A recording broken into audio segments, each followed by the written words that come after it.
दोस्तों आज के समय में कई सारे डिस्ट्रैक्शंस के साथ पढ़ाई करना स्टूडेंट्स के लिए बहुत मुश्किल काम बन गया है। आपके मन में भी ये सवाल जरूर आता होगा कि आखिर कैसे एक टॉपर खेल कूद के साथ सभी कामों में परफेक्ट होते हैं। ये ऐसे कौन से मूल मंत्र पढ़ते हैं जिसकी वजह से जो हम नहीं कर पाते वो ये कर देते हैं और हर बार टॉप कर लेते हैं। अगर आप भी इन सवालों का जवाब चाहते हैं, फिक्र करने की कोई बात नहीं। मैं आपको कुछ स्ट्रैटेजीज बताऊंगा जिससे आप भी एग्जाम में टॉपर की तरह मार्क्स अचीव कर पाओगे। तो बने रहो इस वीडियो में आखिर तक। Number 1, understand every concept deeply. जब तक कोई टॉपिक आपको समझ नहीं आएगा तब तक आप उसको याद नहीं कर पाओगे। इसलिए जब भी टीचर कोई चीज पढ़ा रही हो तो उसे ध्यान से सुनो और समझो। जो टॉपिक आपको नहीं आता या जो कॉन्सेप्ट आपको क्लियर नहीं है उसके बारे में अपने सब्जेक्ट टीचर को बताओ ताकि वो आपके डाउट को क्लियर कर सके। किसी भी टॉपिक को अच्छे से समझने के लिए आपको उसकी बेसिक नॉलेज होना बहुत जरूरी है। फॉर एग्जाम्पल, आपको फैक्टराइजेशन करना है तो उससे पहले आपको सब्ट्रैक्ट, डिवाइड, मल्टीप्लाई ये सब करना आना चाहिए। आप ये बेसिक चीजें सीखे बिना एडवांस लेवल की नॉलेज नहीं ले सकते। तो सबसे पहले हर चीज की बेसिक नॉलेज ले और एक बार आपको कोई चीज अच्छे से समझ में आ गई तो आप बड़ी आसानी से उससे रिलेटेड क्वेश्चन को याद रख पाओगे। हम अक्सर रट के तभी पढ़ रहे होते हैं जब हमें कोई आंसर समझ नहीं आ रहा होता और रटी हुई चीजें इंसान बहुत जल्दी भूल जाता है। इसलिए रटना बंद करो और कॉन्सेप्ट को डीपली समझने की कोशिश करो। Number 2, explain it to others. आप जो भी पढ़ रहे हो वो दूसरों को पढ़ाने की कोशिश करो। जब हम अपना पढ़ा हुआ दूसरे के सामने एक्सप्लेन करते हैं तो उससे हमें उस टॉपिक की डीप नॉलेज हो जाती है। आप अपने घर में अपने भाई बहन को पढ़ा सकते हो।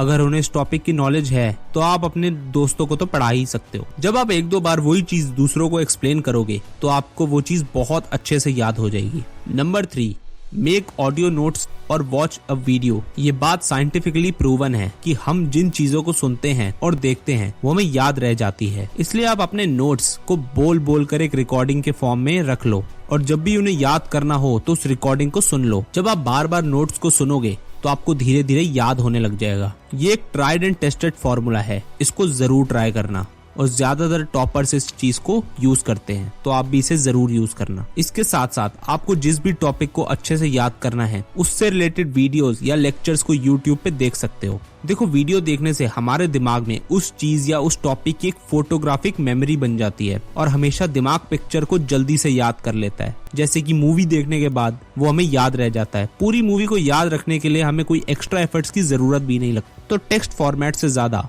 ऑडियो और वीडियो फॉर्मेट में नॉलेज लेने की कोशिश करो, इससे आपको बहुत अच्छे रिजल्ट मिलेंगे। Number 4, right it down.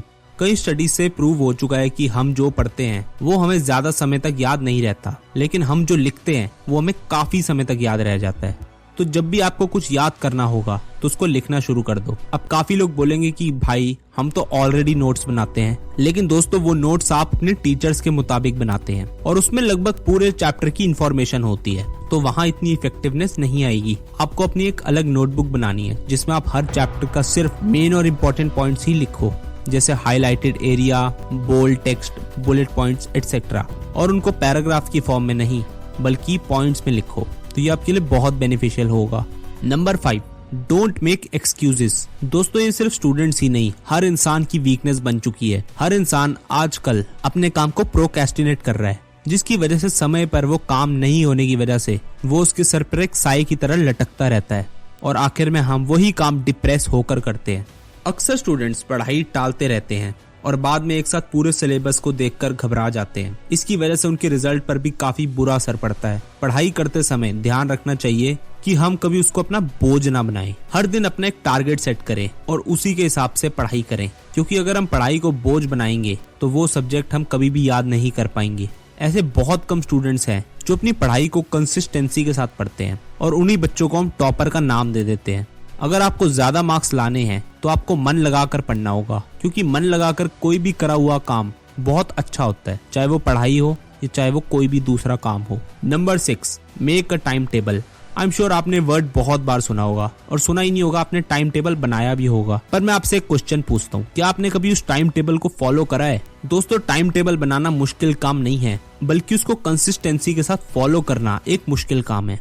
अगर कोई इंसान अपने टाइम टेबल को सीरियसली ले ले तो उसके सभी काम बहुत ही आसानी से हो जाते हैं। समय एक बहुत कीमती चीज है और हमें उसको एक अच्छे से यूज करना आना चाहिए। पूरे दिन में हमें 24 घंटे मिलते हैं। इस समय को आप कैसे मैनेज करोगे और कहाँ यूज करोगे ये आपको डिसाइड करना है। अगर आप एक स्टूडेंट है तो आपको पढ़ाई करनी है और पढ़ाई के साथ साथ और भी कामों के लिए आपको टाइम देना पड़ता है।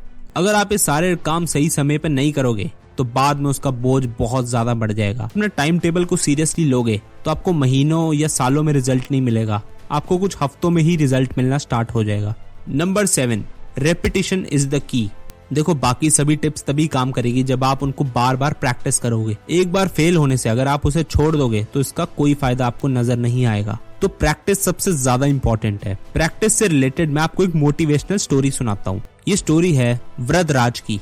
वृद्धराज संस्कृत के एक पंडित थे। कहानी ये है कि जब वृद्धराज 5 साल के बच्चे थे, उनके पिताजी ने उनको एक गुरुकुल में भेज दिया था, क्योंकि पहले के समय बच्चों को गुरुकुल में ही भेजा जाता था। तो वृद्धराज भी अपने गुरु के पास पढ़ने चले गए, लेकिन वो पढ़ाई में बहुत वीक थे। उन्हें गुरुजी की बताई हुई कोई भी बात समझ नहीं आती थी। उनके साथ पढ़ते हुए बच्चे उनसे बहुत आगे निकल गए, लेकिन वो एक ही क्लास में कई सालों तक पढ़ते रहे। उनके सारे दोस्त उनको गधा और बेवकूफ बुलाते थे। उनके गुरुजी ने भी उन पर हार मान ली थी और उन्हें कहा था कि पढ़ाई लिखाई तुम्हारे बस की नहीं है, तुम घर चले जाओ और वहाँ अपने लिए कोई दूसरा काम ढूंढो। तो वृद्धराज दुखी होकर अपने घर चले जाते हैं। उन्हें रास्ते में प्यास लगी तो वहाँ उन्होंने एक कुआं देखा जिसके पास वो पानी पीने के लिए रुके।